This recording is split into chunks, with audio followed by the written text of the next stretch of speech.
Auzubillahiminash-shaytanir-rajim. Bismillahir-rahmanir-rahim. Lecture number 25, first year, chapter number 9. Physical optics, the branch where we study about the light, nature and properties of light. इसको हम physical optics कहते हैं. देखिए, light के nature के बारे में मुख्तलिफ concepts थे. Light के nature के बारे में मुख्तलिफ concepts थे. Plato theory क्या था? Plato ने ये कहा था कि human eye is the source of light. उसने ये कहा था कि human eye light produce करता है, नेचर ऑफ लाइट पार्टिकल है. जब ये लाइट चीजों पे पड़ता है तो फिर हम उन चीजों को देख लेते हैं. ठीक है. फिर एरिस्टोटल आया और एरिस्टोटल ने ये कहा कि luminous object is the source of light, not human I. Luminous objects, उसने उन ऑब्जेक्ट्स को कहा जो लाइट देते हैं. ठीक है. और वो भी पार्टिकल नेचर के साथ एग्री थे. Newton corpuscular theory, Newton also agree with the particle nature of light. ठीक है. और उसने पार्टिकल को नाम दिया कार्पसल्स, इसलिए इस थ्योरी को भी हम न्यूटन कार्पस्कुलर थ्योरी कहते हैं. याद रखिए, उस जमाने में, न्यूटन के जमाने में 3 प्रॉपर्टीज थे लाइट के: रिफ्लेक्शन, रिफ्रैक्शन और स्कैटरिंग. और इन तीनों को उसने कार्पस्कुलर थ्योरी के बेस पे एक्सप्लेन किया. ठीक है. तो न्यूटन कार्पस्कुलर थ्योरी, ये भी आपके पास पार्टिकल नेचर के साथ वो भी एग्री था. ठीक है. अच्छा, फोर्थ आपके पास था द फर्स्ट वेव थ्योरी, हाइगन वेव थ्योरी. ये फर्स्ट वेव थ्योरी था about the nature of light. ठीक है. तो हाइगन वेव थ्योरी ये फर्स्ट वेव थ्योरी था, theory about nature of light, about nature of light. इसको हम हाइगन वेव थ्योरी कहते हैं, first wave theory about nature of light.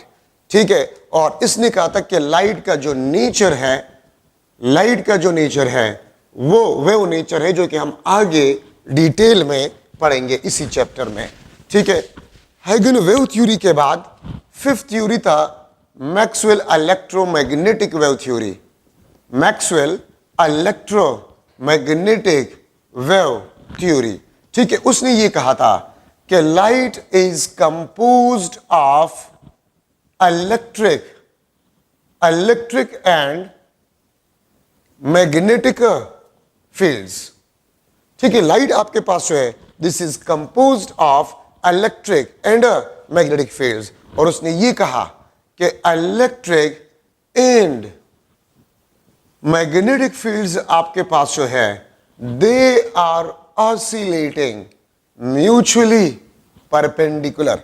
ठीक है. ये म्यूचुअली परपेंडिकुलरली ऑसिलेट करते हैं. उसने ये कहा कि इलेक्ट्रिक फील्ड और मैग्नेटिक फील्ड वेरिएशन, अगर इलेक्ट्रिक फील्ड वेरिएशन होगा तो वो मैग्नेटिक फील्ड को प्रोड्यूस करेगा, और अगर मैग्नेटिक फील्ड वेरिएशन करेगा वो इलेक्ट्रिक फील्ड को प्रोड्यूस करेगा.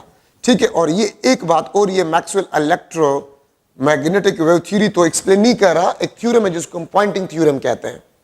ठीक है. और सिर्फ ये बात याद रखिए एमसीक्यूज के लिहाज से कि electric field, magnetic field and direction of wave, they are always mutually perpendicular. ये हमेशा आपके पास म्यूचुअली परपेंडिकुलर होते हैं. Electric field, magnetic field and direction of a propagation of light, they are always mutually perpendicular. Sixth theory आपके पास जो है, सिक्स्थ थ्योरी, वो आपके पास प्लैंक्स रेडिएशन लॉ. ठीक है. प्लैंक्स रेडिएशन लॉ आपको ये कहता है कि light absorb and emitted in energy packets form, energy packets form known as quanta, ठीक है. तो Planck's radiation law, this agree with particle nature, ये पार्टिकल नेचर के साथ एग्री था. ठीक है. और मॉडर्न फिजिक्स में हम कहते हैं, मॉडर्न फिजिक्स में, कि लाइट आपके पास जो है, light has dual nature. Light का नेचर आपके पास जो है, इट हैज डुअल नेचर. ये वेव नेचर का भी बिहेव करता है और पार्टिकल नेचर का भी बिहेव करता है. क्यों? कुछ एक्सपेरिमेंटल एविडेंसेस के बेस पे हम कहते हैं. याद रखिए, लाइट के वेव नेचर के एक्सपेरिमेंटल एविडेंसेस हमारे पास जो है, वो interference, diffraction, polarisation, they are the strong evidence of the wave nature of light. Photoelectric effect, Compton effect और peer production, they are the strong evidence of the particle nature of light. तो particle nature के भी experimental evidences है और wave nature की भी experimental evidences है। तो इसलिए हम मॉडर्न फिजिक्स में कहते हैं कि light has dual nature. Light का नेचर आपके पास जो है वो डुअल नेचर है। ठीक है, मॉडर्न फिजिक्स में हम इसको आजकल कहते हैं कि लाइट हैज डुअल नेचर, क्योंकि पार्टिकल नेचर के भी एक्सपेरिमेंटल एविडेंसेस है हमारे पास। ठीक है, और वेव नेचर के भी एक्सपेरिमेंटल एविडेंसेस है। देखिए, ये एक एमसीक्यू, दो एमसीक्यूज है मुख्तलिफ बुक्स ने उठाए हैं कि which scientist for the first time confirm which scientists confirm theoretically the speed of light in vacuum। तो याद रखिए, theoretically स्पीड ऑफ लाइट को वैक्यूम में मैक्सवेल ने कंफर्म किया था, और एक्सपेरिमेंटली स्पीड ऑफ लाइट को किसने कंफर्म किया था फॉर द फर्स्ट टाइम? तो माइकलिसन। मैक्सवेल ने थियोरेटिकली स्पीड ऑफ लाइट को फर्स्ट टाइम जो है वो प्रूव किया था, ठीक है, कंफर्म किया था, और एक्सपेरिमेंटली स्पीड ऑफ लाइट को वैक्यूम में माइकलिसन ने कंफर्म किया था। माइकलिसन, ठीक है, ये एमसीक्यू आप अपने पास नोट करें। ठीक है, अच्छा, अभी हम स्टार्ट कर रहे हैं wave front.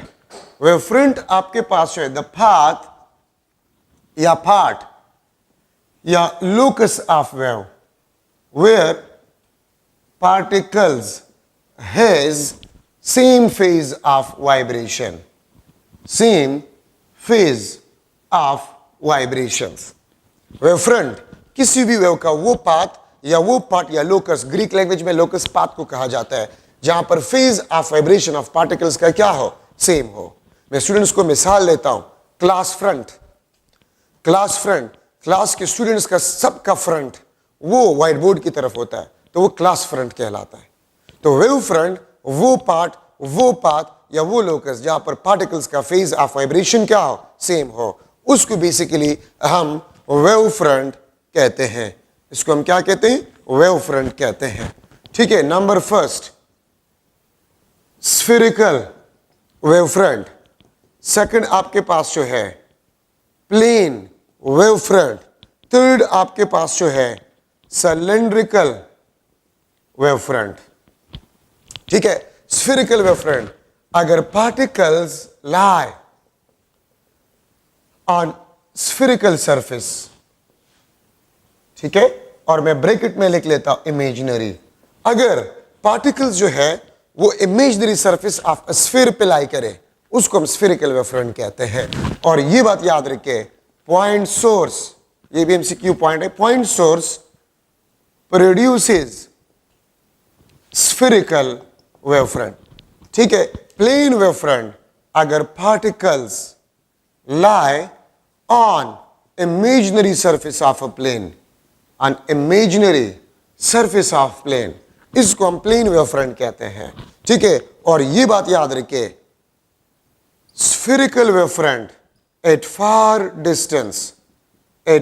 distance becomes plane wave front। spherical wave front आपके पास जो है वो far distance पे प्लेन वेव फ्रंट का बिहेव करता है। ठीक है, ये आप देख सकते हैं, ये आपके पास स्फेरिकल वेव फ्रंट है, इसका अगर इतना पार्ट आपको नजर आ रहा है तो ये आपके पास प्लेन वेव फ्रंट है। ठीक है, तो स्फेरिकल वेव फ्रंट, अगर particles imaginary surface of a sphere पे लाई कर रहे हैं तो फिर वेव फ्रंट को हम स्फेरिकल वेव फ्रंट कहते हैं। प्लेन वेव फ्रंट, अगर पार्टिकल किसी इमेजिनरी सरफेस पे लाई कर रहे हैं, अगर आप एक रॉड को ले, रॉड को, और आप उसको वाटर में पीरियडिकली डिप करें तो प्लेन वेव फ्रंट वो प्रोड्यूस करेगा। Spherical wave front at far distance plane wave front बन जाता है। जिस तरह आपको जमीन नजर आता है, ठीक है, प्लेन नजर आता है आपको, लेकिन जमीन स्फेरिकल का है बेसिकली। ठीक है, तो इस तरह spherical wave front at far distance वो आपको प्लेन वेव फ्रंट नजर आता है। ठीक है, सिलेंड्रिकल वेव फ्रंट आप, अच्छा एक और चीज, अगर कन्वेक्स लेंस के फोकस पॉइंट पे, ठीक है, अगर कन्वेक्स लेंस के फोकस पॉइंट पे आप लाइट सोर्स को रख ले तो ये प्लेन वेव फ्रंट को प्रोड्यूस करेगा। ये plane wave front, parallel beam of light, parallel beam of light, ये प्लेन वेव फ्रंट कहलाता है। ठीक है, और अगर पार्टिकल्स आपके पास जो है, particles lie on imaginary surface of cylinder, ठीक है, particles lie on imaginary surface of cylinder, इसको हम सिलेंड्रिकल वेवफ्रंट कहते हैं।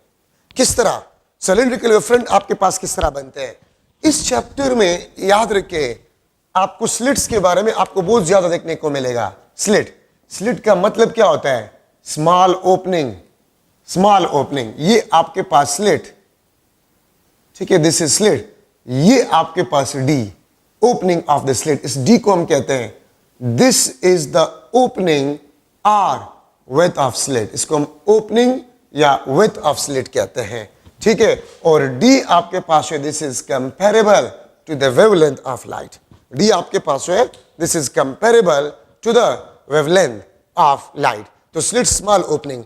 तो सिलेंड्रिकल वेवफ्रंट क्या होते हैं, अगर आप दो या दो से ज्यादा स्लिट से आप प्लेन वेवफ्रंट को गुजार लें तो ये आपके पास इस किस्म के वेवफ्रंट आपको देगा, और इसको बेसिकली हम कहते हैं सिलेंड्रिकल वेवफ्रंट। अगर आप एक सिंगल लाइट के प्लेन्स को दो या दो से ज्यादा स्लिट से गुजार लें तो इस तरह लग रहा है कि ये पॉइंट्स आपके पास जो है ये सिलेंडर पे लाई करते हैं। तो तीन किस्म के आपके पास वेवफ्रंट्स हैं, वो पार्ट वेव का जहां पर पार्टिकल्स का फेज ऑफ वाइब्रेशन आपके पास सेम हो तो उसको बेसिकली हम वेवफ्रंट कहते हैं, ठीक है। रे आपके पास क्या होते हैं, रे आपके पास लाइन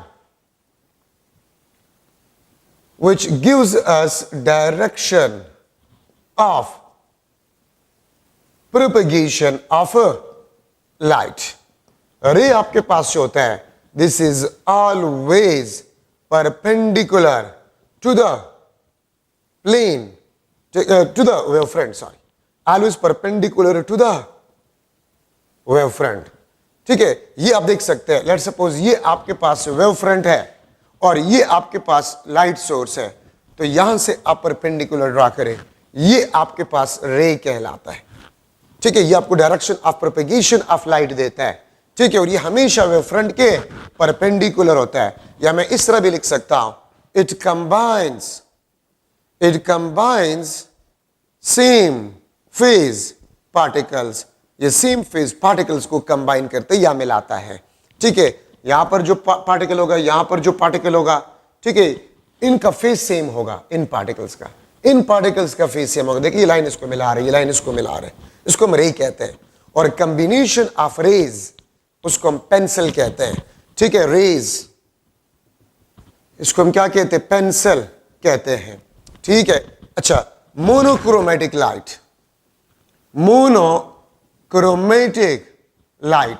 मोनोक्रोमेटिक लाइट का मतलब आपके पास ये होता है सिंगल कलर लाइट, जिस तरह आपके पास लेजर लाइट होता है तो इसको हम सिंगल कलर लाइट कहते हैं। Monochromatic light, this is a single colour light, ठीक है। लेजर लाइट आपके पास होता है। कोहेरेंट वेव्स आपके पास कौन से वेव्स होते हैं, if the phase difference is equal to constant, और फेज डिफरेंस कब कांस्टेंट होगा, F1 is equal to F2, T1 is equal to T2, ठीक है, और ओमेगा 1 आपके पास ओमेगा 2 के बराबर हो। So if the phase difference is equal to constant, the waves will be known as coherent waves. और याद रखें, दो सिमिलर सोर्सेज कभी भी आपको कोहेरेंट बीम ऑफ लाइट नहीं दे सकता। क्या मतलब है, अगर आपके रूम में दो सेम एनर्जी सेवर्स है वो दोनों कभी भी आपको कोहेरेंट बीम ऑफ लाइट नहीं देगा, ठीक है। तरीका है आपके पास ये आपके पास सिंगल सोर्स लाइट है, ये आपको एक वेव दे रहे हैं और इसको हम स्लिट से गुजार रहे हैं, ठीक है। तो ये आपको क्या देंगे, वेव्स देंगे, इसको हम कहते हैं this is a coherent waves. अगर आप सिंगल सोर्स के लाइट को आप स्प्लिट करें या पास करें दो या दो से ज्यादा स्लिट से, ठीक है, तो आपको जो लाइट मिलेगा वो कोहेरेंट होगा, उसकी दरमियान फेज डिफरेंस आपके पास कांस्टेंट होगा। तो याद रखिए, दो एक जैसे लाइट के सोर्सेस कभी भी आपको कोहेरेंट बीम ऑफ लाइट नहीं दे सकता। अगर सिंगल सोर्स के लाइट को आप दो या दो से ज्यादा स्लिट से गुजार ले तो वो आपको कोहेरेंट बीम ऑफ लाइट देगा, अप्रॉक्सीमेटली कोहेरेंट। ना 100% मोनोक्रोमेटिक लाइट पॉसिबल है, ना 100% कोहेरेंट पॉसिबल है, लेकिन हम ये कहते हैं nearly coherent beam of light को प्रोड्यूस करेगा। ठीक है, अच्छा, आपके पास है हाइगन wave theory. This is the first wave theory, this is the first wave theory about nature of light. ये आपके पास फर्स्ट वेव थ्योरी है about the nature of light. ठीक है, इसके two, this is based on two postulates। ठीक है, this is based on two postulates, ये दो postulates पे बेस करता है। ठीक है, ये देखिए, ये आपके पास प्राइमरी सोर्स ऑफ लाइट है, this is the primary source of light.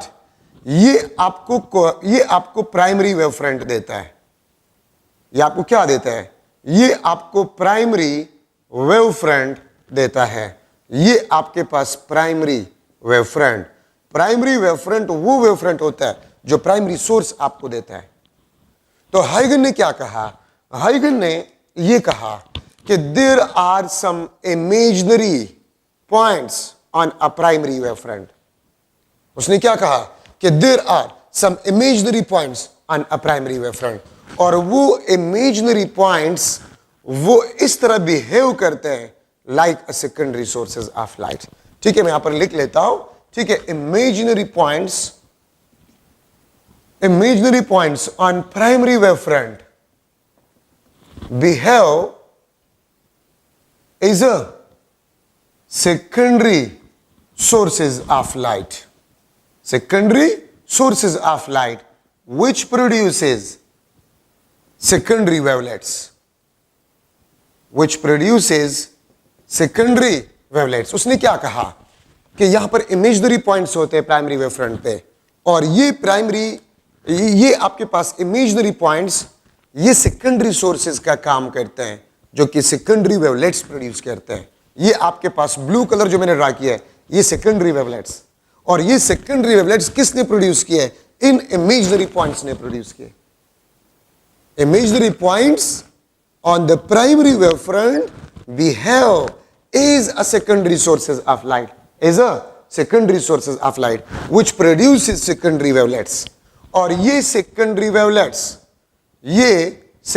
wavelets आपके पास जो है, ये अगर इसके हम टेंजेंट ड्रा करें और सेम फेज वाले पार्टिकल्स हम मिला लें, ठीक है, अगर सेकेंडरी वेवलेट्स के सेम फेज वाले पार्टिकल्स हम मिला लें तो ये आपको नेक्स्ट वेव फ्रंट देगा। ये आपको क्या देगा? नेक्स्ट वेव फ्रंट देगा। ठीक है, और ये आपके पास फर्स्ट पोस्टुलेट था। ठीक है, अगर आप सेकेंडरी वेवलेट्स के सेम फेज वाले पार्टिकल्स मिला लें ये आपको नेक्स्ट वेव फ्रंट देगा। ये हाइगन ने कहा था। ठीक है, और इस नेक्स्ट वेव फ्रंट के पोजीशन को आप मालूम कर सकते हैं, इसके पोजीशन को आप मालूम कर सकते हैं by multiplying speed of light with a time, जो कि आपके पास किस चीज के बराबर है? आर के बराबर है। ठीक है, और इसको हम कहते हैं पोजीशन ऑफ वेव फ्रंट। ये आपके पास पोजीशन ऑफ वेव फ्रंट। अगर आप स्पीड ऑफ, उसने क्या कहा? By multiplying speed of wave with time, by multiplying speed of wave with time will gives us position of next wave front। अगर आप speed of wave को time के साथ मल्टीप्लाई करें वो आपको पोजीशन ऑफ वेव फ्रंट देगा। और ये आपके पास रेडियस, ये देखिए, ये आपके पास रेडियस ऑफ हेमिस्फेयर है। ये देखिए ना, ये आपके पास एक हाफ स्फेयर जैसा है, तो रेडियस ऑफ हेमिस्फेयर। तो हाइगन ने ये कहा कि रेडियस ऑफ हेमिस्फेयर आपको position of next wave front के बारे में बताएगा। तो दो पॉइंट्स थे। एक पॉइंट आपके पास ये था कि प्राइमरी वेव फ्रंट पे इमेजिनरी पॉइंट्स होंगे और वो imaginary points secondary sources of light का बिहेव करेंगे, जो कि सेकेंडरी वेवलेट्स को प्रोड्यूस करेंगे।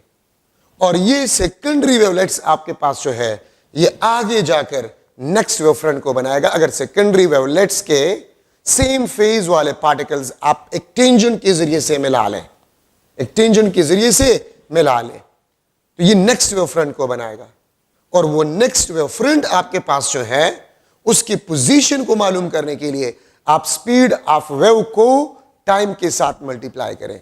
आप स्पीड ऑफ वेव को टाइम के साथ मल्टीप्लाई करें, ये आपको position of next wave front देगा, जो कि रेडियस ऑफ हेमिस्फेयर है। ये हाइगन वेव थ्योरी था। और याद रखिए, हाइगन का ये फर्स्ट वेव थ्योरी था about the nature of light. उसने कहा कि लाइट जो है वो वेव फॉर्म में एक जगह से दूसरी जगह तक प्रोपगेट होगा। लेकिन हाइगन वेव थ्योरी के साथ उस जमाने के लोग एग्री नहीं हो रहे थे। क्यों नहीं हो रहे थे? क्योंकि एक तो उस जमाने में सबसे बड़ा साइंटिस्ट न्यूटन था, और न्यूटन कार्पस्कुलर थ्योरी से न्यूटन ने उस टाइम पे लाइट के जितनी भी प्रॉपर्टीज थे, रिफ्लेक्शन और रिफ्रैक्शन, स्कैटरिंग, उसको एक्सप्लेन किया था। इसलिए लोग उस न्यूटन के कार्पस्कुलर पार्टिकल नेचर वाले थ्योरी को ज्यादा मान रहा था। और दूसरा क्वेश्चन लोगों ने ये किया, क्योंकि उस जमाने में जितनी भी वेव्स थे उसका वो मैकेनिकल वेव्स थे, और मैकेनिकल वेव्स के लिए मीडियम का होना जरूरी होता है। तो लोगों ने हाइगन से ये क्वेश्चन किया कि अगर आप कहते हैं कि लाइट का नेचर वेव नेचर क्या है, तो फिर वेव के लिए तो मीडियम का होना जरूरी होता है। उस जमाने में मैकेनिकल वेव्स थे, इस इलेक्ट्रोमैग्नेटिक वेव का कंसेप्ट नहीं था। तो लोगों ने उसको ये कहा कि वेव्स के लिए तो मीडियम का होना जरूरी होता है। किस तरह सूरज से जमीन तक ये वेव पहुंच जाते, क्योंकि सूरज और जमीन के दरमियान कोई मीडियम नहीं है। तो फिर हाइगन ने इसका जवाब लोगों को ये दिया कि इस यूनिवर्स में एक परपेचुअल ईथर, एक परपेचुअल मीडियम है जिसको परपेचुअल ईथर का नाम दिया गया। और हाइगन ने यह कहा कि perpetual ether is responsible for the propagation of light in this universe. लेकिन आज तक ऐसा कोई मीडियम ऑब्जर्व नहीं हुआ, ठीक है, जिसके लिए किसी मीडियम का जो कोई मीडियम हो और वो इसको प्रोपेगेट कर रहा हो। तो इसलिए वो भी आज तक एक्सपेरिमेंट ये हमें बता रहे हैं कि there is no such medium present in this universe which is responsible for the propagation of light. ठीक है, तो ये हाइगन वेव थ्योरी था about the nature of light, ठीक है, जो कि फर्स्ट वेव थ्योरी था about the nature of light. अच्छा, अब इसके बाद है Young double slit experiment. Remember, this is the first experiment which confirm wave nature of light, या Huygens wave theory। Huygens wave theory को जो है यंग डबल स्लिट एक्सपेरिमेंट ने for the first time confirm किया था। ठीक है, wave theory for the first time किसने दिया था? हाइगन ने। एक्सपेरिमेंटली किसने कंफर्म किया था? यंग डबल स्लिट एक्सपेरिमेंट से। ठीक है, यंग डबल स्लिट एक्सपेरिमेंट इसको हम क्यों कहते हैं? अगर ये आपके पास एक लाइट सोर्स है, ठीक है, हमें लाइट दे रहे हैं, उसने दो स्लिट्स इस्तेमाल किए, उसने दो स्लिट्स इस्तेमाल किए, ठीक है, एक लाइट वेव यहां से, दूसरा वेव यहां से, और ये यहां पर अगर मैं कह दूं यहां पर स्क्रीन है, ये आपके पास क्या है? स्क्रीन। This is screen. तो देखिए, इस पॉइंट पी पे डार्क फ्रिंज बनेगा कि ब्राइट फ्रिंज बनेगा? तो याद रखिए, जब तक आपको पाथ डिफरेंस के बारे में पता ना हो, जब तक आपको पाथ डिफरेंस के बारे में इल्म ना हो या फेज डिफरेंस के बारे में इल्म ना हो, हम कुछ नहीं कह सकते कि पॉइंट पी पे कंस्ट्रक्टिव इंटरफेरेंस होगा, ब्राइट फ्रिंज हम ऑब्जर्व करेंगे कि डार्क फ्रिंज हम ऑब्जर्व करेंगे। ठीक है, ये बात याद रखिए। हमने इंटरफेरेंस को पढ़ा था, यहां पर मैं लिख लेता हूं, इंटरफेरेंस को मैं लिख लेता हूं। इंटरफेरेंस आपके पास होते हैं, वही डिफिनीशन है, the effect produced due to superposition of a wave. ठीक है, the effect produced due to the superposition of a waves, वही डिफिनीशन जो हमने 8 चैप्टर में किया था। यहां पर मैं लिख रहा हूं, लाइट के लिए conditions for steady interference, condition for steady interference. तो स्टेडी इंटरफेरेंस के लिए कंडीशन आपके पास क्या है?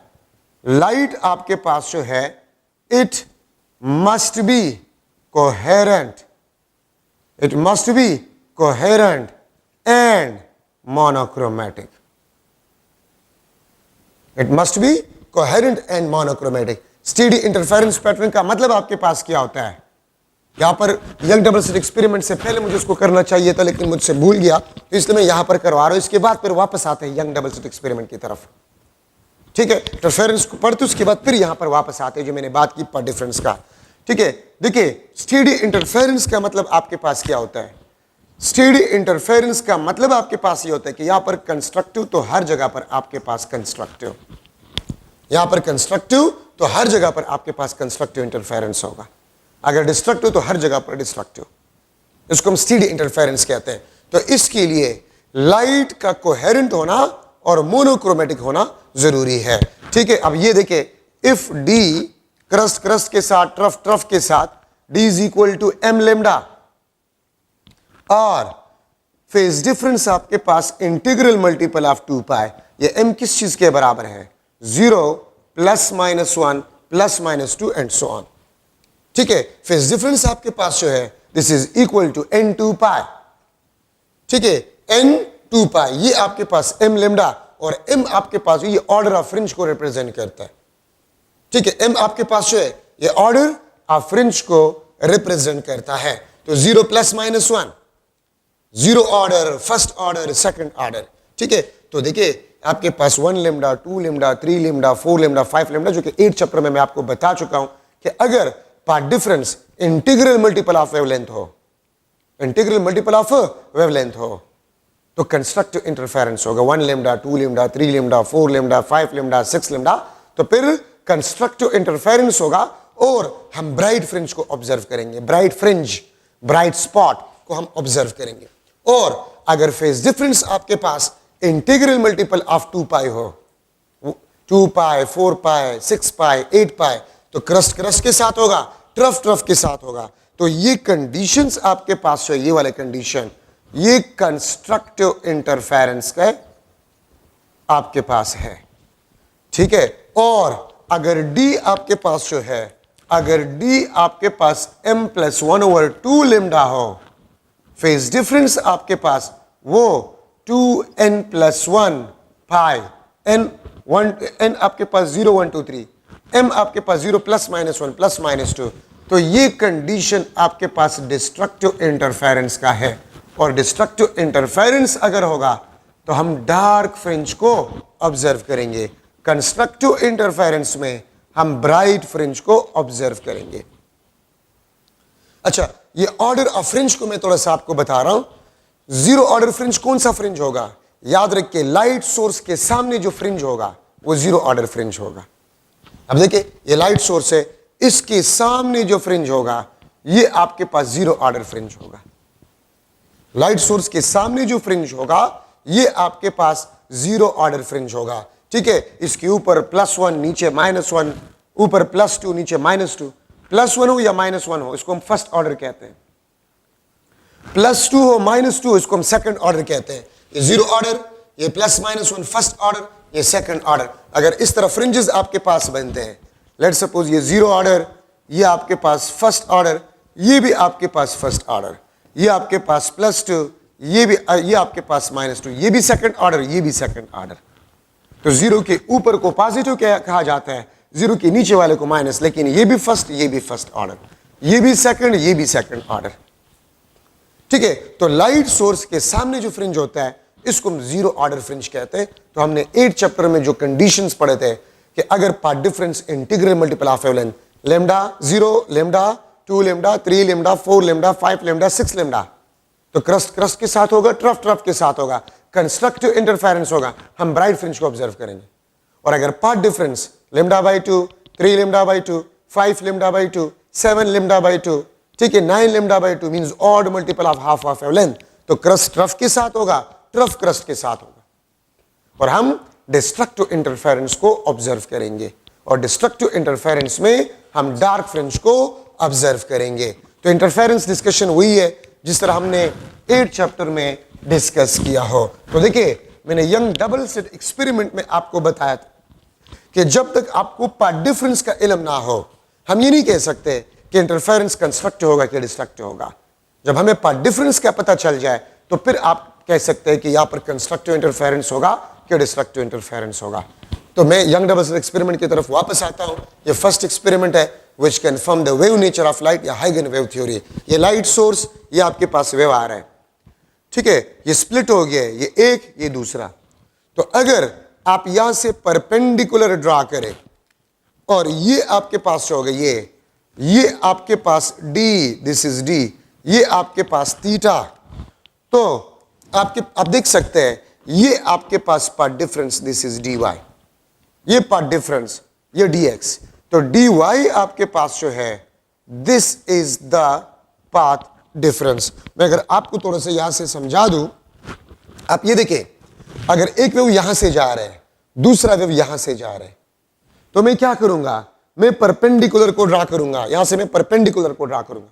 तो जब आप परपेंडिकुलर को ड्रा करते हैं, ये आपके पास पाथ डिफरेंस आ जाएगा। यहां से मैंने परपेंडिकुलर क्यों ड्रा किया, पाथ डिफरेंस।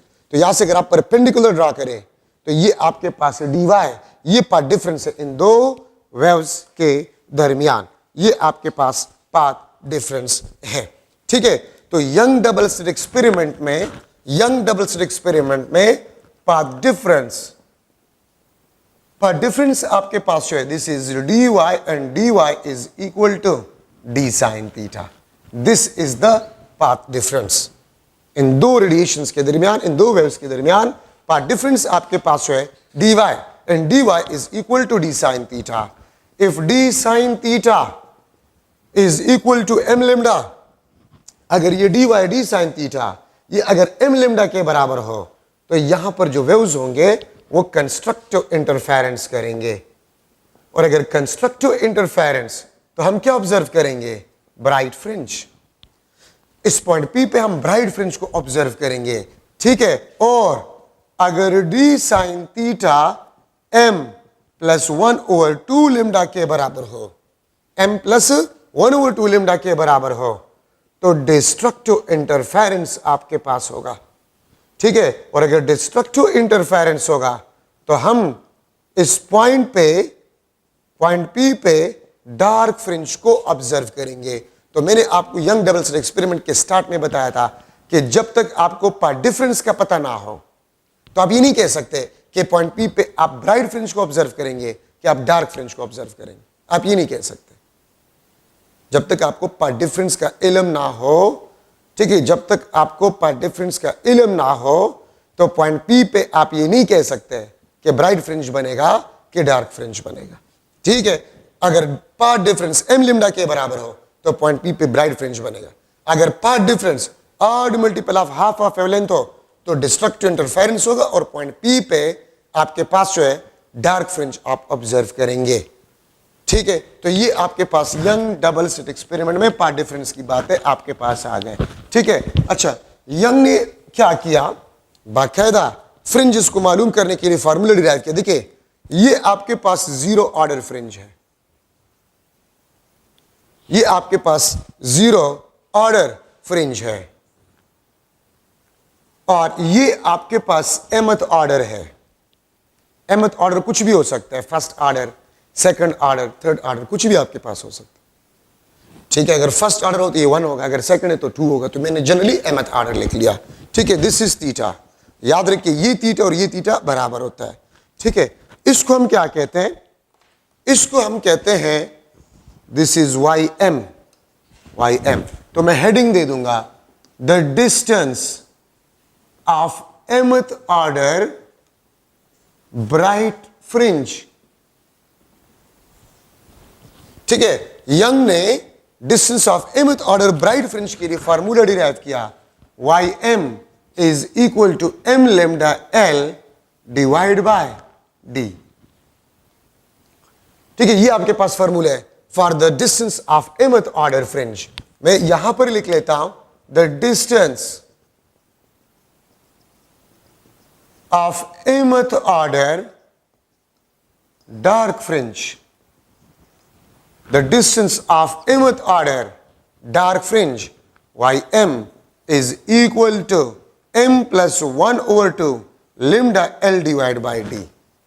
देखिए यहां पर आपके पास m लिम्डा है तो कंस्ट्रक्टिव तो ब्राइट, यहां पर आपके पास odd of half of ln तो आपके पास डिस्ट्रक्टिव इंटरफेरेंस तो डार्क फ्रिंजेस। ठीक है, आपके पास क्या होगा? डार्क फ्रिंजेस आपके पास बनेगा। क्या मतलब है इसका? इसका मतलब ये है कि अगर मैं लिख लो, लेट सपोज ये आपके पास 0 ऑर्डर है, ये आपके पास फर्स्ट ऑर्डर, ये आपके पास सेकंड ऑर्डर, ये आपके पास थर्ड ऑर्डर। तो देखिए ये आपके पास y1, this is y1, the distance of first order from 0। हमारा रेफरेंस कौन सा होता है? 0 ऑर्डर हमारा रेफरेंस होता है। y1 the distance of first order from 0 order. ठीक है, ये आपके पास y2 the distance of second order from 0 order, और ये आपके पास y3 the distance of third order from 0 order. ठीक है, तो हमारा रेफरेंस जो होता है वो 0 होता है। ym the distance of mth अगर फर्स्ट है तो y1 फर्स्ट ऑर्डर का डिस्टेंस 0 ऑर्डर से, अगर 2 तो सेकंड ऑर्डर का डिस्टेंस फ्रॉम 0 ऑर्डर। ठीक है, इसी तरह ये डार्क के लिए, ये आपके पास ब्राइट के लिए। और मैं लिख लेता हूं एक और फार्मूला, फ्रिंज स्पेस या फ्रिंज विड्थ। फ्रिंज स्पेस या फ्रिंज विड्थ आपके पास क्या होता है? The distance between centres of two consecutive bright or dark fringes। Fringe space का फॉर्मूला आपके पास जो है, the distance between centres of 2 consecutive bright and or 2 consecutive dark fringes। अच्छा, इसमें ये L क्या है? ये L देखे, ये L आपके पास जो है, this is the distance, this is the distance between screen and slit। This is the distance between screen and slit, L। ठीक है, और स्मॉल d आपके पास है, ये ओपनिंग ऑफ द स्लिट है जो कि स्टार्ट में मैंने आपको बता दिया है। तो फ्रिंज स्पेस का फॉर्मूला क्या बन जाएगा? Delta y lambda l divide by d। ये distance of mth order bright fringe, ये distance of mth order dark fringe, ये आपके पास फ्रिंज स्पेस या फ्रिंज विड्थ। फ्रिंज स्पेस या फ्रिंज विड्थ का मतलब आपके पास क्या होता है? The distance between centres of 2 consecutive bright और 2 consecutive डार्क फ्रिंजेस। अगर मैं यहां पर लिख लो, ये आपके पास लेट सपोज है डेल्टा y, तो सेंटर टू सेंटर आपके पास डिस्टेंस ये डेल्टा y, और डेल्टा y किस चीज के बराबर है? y2 माइनस y1 के बराबर होगा। ठीक है, तो क्योंकि मैंने जो फ्रिंज स्पेस है वो फर्स्ट और सेकंड के सेंटर्स के दरमियान डिस्टेंस लिया है, तो y2 माइनस y1। अगर सेकंड और थर्ड के सेंटर्स के दरमियान डिस्टेंस हो तो y3 माइनस y2। अगर थर्ड और फोर्थ के सेंटर्स के दरमियान डिस्टेंस हो तो y4 माइनस y3। ठीक है, ये फ्रिंज स्पेस आपके पास होगा। तो ये L किस चीज को रिप्रेजेंट करता है? स्क्रीन और स्लिट के दरमियान distance. ym the distance of mth order fringe को रिप्रेजेंट कर रहा है। तो यंग ने बाकायदा मैथमेटिकल फार्मूले डिराइव किए जो कि एग्जैक्टली आपको पोजीशन ऑफ फ्रिंजेस के बारे में बता रहा था। ठीक है, यहां से आप देख सकते हैं ym is directly proportional to m। Order of fringe किस तरह? ये देखिए ना, यहां से y3 y2 से ज्यादा है, y2 y1 से ज्यादा है, y3 is greater than y2 and y2 is greater than y1। ठीक है, ym आपके पास जो है, this is directly proportional to lambda wavelength of light. ym आपके पास जो है, this is directly proportional to L। ym आपके पास जो है, this is inversely proportional to D। अब देखिए ym इज यहां पर फ्रिंज स्पेस को आप देख सकते हैं, फ्रिंज स्पेस वेवलेंथ के डायरेक्टली प्रोपोर्शनल है। फ्रिंज स्पेस आपके पास जो है वो डिस्टेंस बिटवीन स्क्रीन और स्लिट के डायरेक्टली प्रोपोर्शनल है। ठीक है, और डेल्टा y आपके पास जो है, this is inversely proportional to D, opening of the slit या विड्थ ऑफ द स्लिट के इनवर्सली प्रोपोर्शनल है। ठीक है, तो इसका मतलब आपके पास क्या है? देखिए इसमें fringe space, distance of mth order fringe, दोनों को मैं साथ में, ym is directly proportional to m। जिस तरह मैंने आपको बताया कि y3 y2 से ज्यादा है, y2 y1 से ज्यादा है, y4 y3 से ज्यादा होगा, y5 y4 से ज्यादा होगा। ठीक है, तो ym is directly proportional to m, इसको समझना आसान है। ठीक है, ym is directly proportional to lambda या delta Y is directly proportional to lambda. याद रखिए, अगर आप वेवलेंथ को बढ़ा रहे हैं फ्रिंज विड्थ या फ्रिंज स्पेस के मुकाबले में, आप वेवलेंथ को बढ़ा रहे हैं, तो अगर आप वेवलेंथ को बढ़ा रहे हैं तो जब स्मॉल ओपनिंग से ये निकलेगा तो ज्यादा स्प्लिट होगा, ज्यादा आपके पास क्या होगा, स्प्लिट होगा। ठीक है, ज्यादा आपके पास क्या होगा, स्प्लिट होगा। तो अगर ज्यादा स्प्लिट होगा तो फ्रिंज स्पेस ज्यादा होगा, दूर जाएंगे फ्रिंजेस, तो डिस्टेंस ऑफ mth ऑर्डर भी आपके पास बढ़ेगा और फ्रिंज स्पेस भी बढ़ेगा। मैं फिर रिपीट कर रहा हूं, अगर आप वेवलेंथ को बढ़ाते हैं, वेवलेंथ को बढ़ाते हैं, बाकी opening of a slit constant है, तो अगर मैं वेवलेंथ को बढ़ाता हूं और space opening of a slit constant है, तो जब वेवलेंथ उससे निकलेगा तो ज्यादा स्प्लिट होगा लाइट, और अगर ज्यादा स्प्लिट होगा तो फ्रिंज स्पेस भी ज्यादा होगा, distance of mth order fringe भी बढ़ेगा। अगर मैं ब्लू लाइट को रेड लाइट से रिप्लेस करूं, अगर मैं ब्लू लाइट को रेड लाइट से रिप्लेस करूं, तो फ्रिंज स्पेस आपके पास जो होगा वो बढ़ेगा, distance of mth order fringe बढ़ेगा, क्योंकि रेड लाइट का वेवलेंथ ब्लू से ज्यादा है। और अगर आप रेड को ब्लू से रिप्लेस करें तो ब्लू का वेवलेंथ कम है, तो फ्रिंज स्पेस कम हो जाएगा, distance of mth order fringe आपके पास कम हो जाएगा।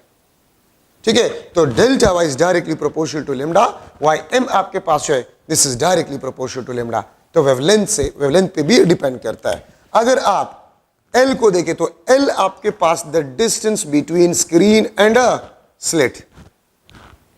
अब अगर आप स्क्रीन को यहां पर रख ले, अगर स्क्रीन को आप यहां पर रख ले तो एक फ्रिंज आपके पास यहां पर बनेगा, दूसरा फ्रिंज यहां पर बनेगा, ये L1। और अगर आप स्क्रीन को यहां पर रख ले, ये आपके पास L2, तो एक फ्रिंज यहां पर बनेगा, दूसरा फ्रिंज यहां पर बनेगा। तो देखिए ये आपके पास Y1, ये Y2। Y1 अगर मैं इसको लिख लूं YX, इसको मैं लिख लूंगा Y, बल्कि फ्रिंज स्पेस में लिख लूंगा डेल्टा Y1, इसको मैं लिख लूंगा डेल्टा Y2। तो देखिए आप स्क्रीन को यहां पर रख रहे हैं तो फ्रिंजेस यहां पर बनेंगे, स्क्रीन आप यहां पर रख रहे हैं तो फ्रिंजेस यहां पर बनेंगे। क्यों? आपके पास ये लाइट जो है वो पैरेलल नहीं होते, वो स्प्लिट हो जाते थ्रू सम एंगल थीटा। तो इसलिए आप स्क्रीन को दूर ले जा रहे हैं तो फ्रिंज स्पेस बढ़ेगा। तो delta Y is directly proportional to L, Y M is directly proportional to L. और देखिए delta Y is inversely proportional to D. अगर आप स्पेस को कम कर रहे हैं, वेवलेंथ को कांस्टेंट आप रख रहे हैं, तो आप स्पेस को कम कर रहे हैं, लेकिन वेवलेंथ को तो आपने कांस्टेंट रखा। तो जब वेवलेंथ आप इससे पास होगा, स्पेस को आप कम करें तो रिलेटिवली वेवलेंथ बढ़ेगा, मतलब वेवलेंथ उसके मुकाबले में बढ़ेगा। मतलब मेरे कहने का ये मार्कर आप ले लें, मार्कर इसका लेंथ तो कांस्टेंट है, स्पेस इतना है, तो ये मार्कर इससे गुजर रहा था, ये मार्कर इससे गुजर रहा था। अगर मैं स्पेस को कम करूं तो आप देख सकते हैं वेवलेंथ या इसका जो लेंथ होगा रिलेटिवली इससे बढ़ जाता है। ठीक है, तो इसको मुझे इस तरह करना होगा, बेंड करना होगा, फिर जाकर ये से निकलेगा। तो इसी तरह अगर आप स्पेस को कम कर रहे हैं, वेवलेंथ तो वही है, तो जब वेवलेंथ इससे गुजरेगा तो स्प्लिट, मोर स्प्लिट, और अगर मोर स्प्लिट होगा तो डेल्टा वाई फ्रिंज स्पेस बढ़ेगा, डिस्टेंस ऑफ mth ऑर्डर बढ़ेगा। आप स्लिट ओपनिंग को कम कर रहे हैं तो लाइट ज्यादा स्प्लिट होगा, स्प्लिट ज्यादा होगा तो दूर दूर जाएंगे फ्रिंजेस एक दूसरे से। Delta Y is inversely proportional to D. इसमें इस किस्म के क्वेश्चंस आपके पास आते हैं कि मैं स्क्रीन और स्लिट के दरमियान डिस्टेंस को डबल कर जाऊं और स्लिट ओपनिंग को हाफ कर जाऊं, एल को मैं डबल कर जाऊं, स्लिट को मैं हाफ कर जाऊं, तो 4 फ्रिंज स्पेस आपके पास 4 टाइम बढ़ जाए।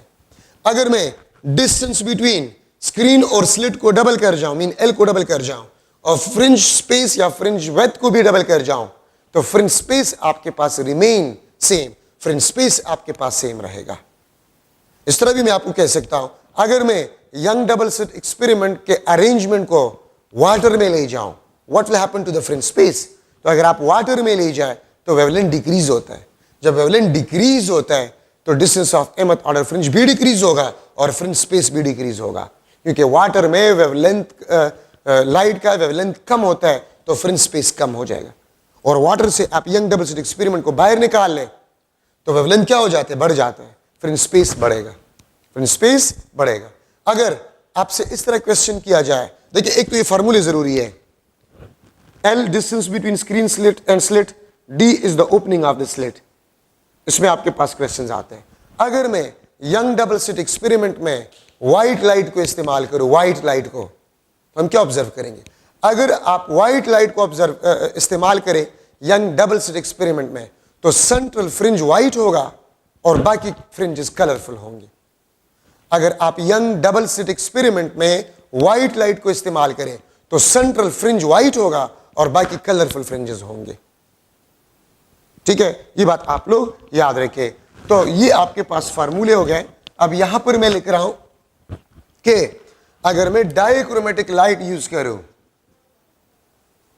डाइक्रोमेटिक light, red blue, red blue, ठीक है, अगर मैं डाइक्रोमेटिक लाइट का इस्तेमाल करूं विच इज रेड ब्लू, ठीक है, तो आपको पता है कि रेड का जो वेवलेंथ है वो ब्लू से ज्यादा होता है। ठीक है, तो मैं रेड और ब्लू को इस्तेमाल कर रहा हूं। जीरो ऑर्डर आपके पास होगा, ब्लू और रेड का जीरो ऑर्डर एक दूसरे पे ओवरलैप करेगा। ये रेड है, ये ब्लू, +1, ठीक है, ये भी आपके पास +1, सही है, ये आपके पास +2, ये भी आपके पास +2। तो देखिए, अगर मैं एमसीक्यू में लिख लो कि a dichromatic red blue light is used in Young double slit experiment, then the second order red fringe will be dash the second order blue fringe। तो याद रखिए, second order red fringe blue के second order के ऊपर बनेगा और blue second order वो red के नीचे। देखिए, ब्लू फ्रिंजेस वो रेड के नीचे बनेंगे और रेड फ्रिंजेस ब्लू के ऊपर बनेंगे। क्यों? क्योंकि रेड का वेवलेंथ ज्यादा है, तो y for red will be greater than delta y for blue. Fringe space for red will be greater than the fringe space for blue. तो अगर आप डाइक्रोमेटिक लाइट को इस्तेमाल करें जो कि रेड ब्लू है, तो रेड फ्रिंजेस जो होंगे वो ब्लू के ऊपर बनेंगे, ठीक है, और ब्लू फ्रिंजेस जो है वो रेड फ्रिंजेस के नीचे बनेंगे, बिकॉज ऑफ फ्रिंज स्पेस। आपको पता है कि fringe space directly proportional to wavelength, directly proportional to wavelength है। अच्छा, इस किस्म के एमसीक्यूज अगर आप बुक में देखें तो बुक में भी आपके पास इस किस्म के एमसीक्यूज है। Overlapping of fringes, overlapping of fringes, इससे एमसीक्यूज आपके पास आते हैं। अगर मैं लिख लूं कि m lambda l divide by d this is equal to ym, ठीक है, तो ym ओवरलैपिंग के लिए आपके पास ym क्या होगा? Constant. For overlapping m lambda l will be constant. तो देखिए, मैं लिख सकता हूं m lambda l divide by d is equal to constant. Overlapping का मतलब ये होता है एक दूसरे के ऊपर, ठीक है। अच्छा, अगर आपके पास l भी कांस्टेंट हो और d भी कांस्टेंट हो, ये कांस्टेंट हो, तो फिर मैं लिख लूंगा कि m lambda आपके पास है it is equal to constant. m lambda is equal to constant, और यहां से मैं लिख सकता हूं कि वेवलेंथ आपके पास होगा, ये ऑर्डर ऑफ फ्रिंज के इनवर्सली प्रोपोर्शनल होगा। lambda 1 divide by lambda 2 will be equal to m2 divide by m1, ठीक है। और ये याद रखिए, ये आपके पास ओवरलैपिंग ऑफ फ्रिंजेस, ठीक है, ओवरलैपिंग ऑफ फ्रिंजेस के लिए हम इस्तेमाल करते हैं, ठीक है, ये बात आप लोग याद रखें। तो ओवरलैपिंग ऑफ फ्रिंजेस के लिए अगर हम इस्तेमाल करते हैं, तो देखिए, अगर मैं लिख लो कि लेट, मैं एक एमसीक्यू चले बना लेता हूं, second order fringe of light lambda 1 overlap with third order fringe of lambda 2, then what will be the ratio of lambda 1 and lambda 2? lambda 1 और lambda 2 का रेशियो आपके पास क्या होगा? 2:3, 3:2, 1:1, और डी ऑप्शन आपके पास 6:4 या 6:2 में लिख लेता। तो आंसर आपके पास क्या होगा? तो देखिए, सेकंड ऑर्डर lambda 1, तो lambda 1 divide by lambda 2। lambda 1 का कौन सा ऑर्डर है? सेकंड, तो 2 नीचे आ जाएगा। lambda 2 का कौन सा है? थर्ड, तो 3 divide by 2, this is the answer. अगर मैं आपको ये कह दूं, if lambda 2 is equal to, if lambda 2 is equal to 4.0 multiplied by 10 to the power -7 metre, तो lambda 1 क्या होगा? तो देखिए, अगर आपको lambda 2 दिया गया है और lambda 1 आपसे मांगा गया है इसी क्वेश्चन में, तो आप इसमें पुट करें, आप लिम्डा 1 को मालूम कर सकते हैं। ठीक है, आप लिम्डा 1 को मालूम कर सकते हैं। तो अगर आपके पास ऑर्डर ऑफ फ्रिंजेस ओवरलैप हो जाए तो उसके लिए लिम्डा m के इनवर्सली प्रोपोर्शनल, अगर आपको कह दिया जाए ओवरलैप तो lambda is inversely proportional to the order of fringe. ठीक है, तो लिम्डा 1 का कौन सा ऑर्डर था, सेकंड, वो नीचे आ जाएगा। लिम्डा 2 का थर्ड, वो ऊपर चला जाएगा। ठीक है, 3:2। अगर इन दो वेवलेंथ्स में एक वेवलेंथ गिवन हो और दूसरा आपसे मांगा गया हो तो वो भी आप मालूम कर सकते हैं। अब देखिए, अगर आप इसमें पुट करें तो लिम्डा 1 मेरे पास आ जाएगा 2.0 मल्टीप्लाई बाय 10⁻⁻7 मीटर। ये आपके पास आंसर होगा। ठीक है, तो ओवरलैपिंग ऑफ फ्रिंजेस में आपने ये डिस्कशन करना होगा। इंशाल्लाह नेक्स्ट लेक्चर में thin films, Michelson interferometer, diffraction, single slit diffraction, diffraction grating, X rays diffraction, polarization, next lecture में मैं आपका 9th चैप्टर इंशाल्लाह खत्म करूंगा। ठीक है, थैंक यू सो मच।